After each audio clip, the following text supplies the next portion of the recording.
सर्वात मोठी बातमी काल ठाकरे गटाचे विधान परिषदेचे आमदार सचिन अहिर यांनीही एकनाथ शिंदे यांच्या पक्षात प्रवेश केला।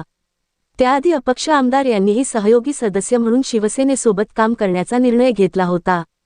आता पुन्हा एकदा शिवसेनेची ताकद वाढली आहे। शिक्षक आमदार किरण सरनाईक यांनी शिवसेनेला पाठिंबा दिला आहे।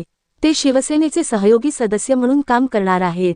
शिक्षक आमदार किरण सरनाईक यांच्या पाठिंब्यावर बोलताना उपमुख्यमंत्री एकनाथ शिंदे यांनी म्हटले की सरनाईक यांनी अधिकृतपणे शिवसेनेचे सहयोगी सदस्य म्हणून काम करण्याचा निर्णय घेतला आहे। या राज्यामध्ये शिवसेना काम करत आहे। शिवसेनेचे काम पाहून सहयोगी सदस्य काम करण्याचा मार्ग त्यांनी स्वीकारला आहे। अमरावती शिक्षक मतदारसंघातून सरनाईक निवडून आलेले आहेत। शिवसेना दिलेला शब्द पाळते। शिंदे म्हणाले की शिवसेना दिलेला शब्द पाळते। महायुतीचं सरकार या ठिकाणी काम करत आहे। शिक्षकांचे प्रश्न सोडवण्यासाठी त्यांनी सहभाग घेतला। शिक्षकांच्या प्रश्नावर न्याय मिळवण्यासाठी ते काम करत आहेत। ते माझ्यासोबत काम करत आहेत। आता त्यांनी शिवसेनेचं सहयोगी सदस्यपद त्यांनी घेतलं आहे। शिक्षकांच्या अनेक मागण्या होत्या, त्यांच्याकडे लक्ष दिले जाईल। एकनाथ शिंदे यांनी पुढे बोलताना म्हटले की महायुती सरकारचं काम पाहून लोक येत आहेत। 6 खासदार आपल्याकडे दाखल झाले आहेत। सचिन अहिर शिवसेनेत सामील झाले आहेत।